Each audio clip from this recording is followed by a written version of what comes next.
দিদি এই সোনপাপড়ি কোটোটা নাম সোনপাপড়ি খেয়েছিলাম। হ্যাঁ তো এই সোনপাপড়ি কোটোটা সেই সোনপাপড়ি কোটো। তো চল আজকে তোকে এটা দিয়ে কিছু একটা বানিয়ে দিই। এটা দিয়ে আবার কি বানাবি? এটা তো ফেলে দেওয়ার জিনিস। আরে না না, তো চল আজকে এই ভিডিওটা দিয়ে তোকে কিছু জিনিস শেখাই, যেমন ফেলে দেওয়া অনেক কিছু দিয়ে অনেক সুন্দর কাজ করা যায়, দেখবি?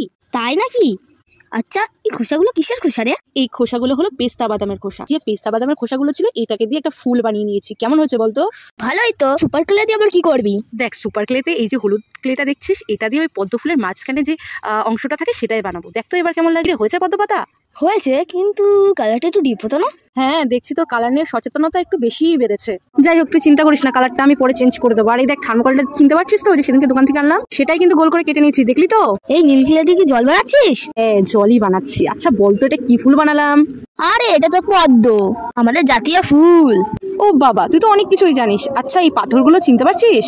এই তো মাছের বলে দিবি বলে এনেছিস না? ঠিক ধরেছিস। আচ্ছা এর থেকে কি শিখলি? রিসাইকেল করে অনেক কিছু বানানো যায়, বল। একদম ঠিক। কেমন হয়েছে তোমরাও একটু বলো।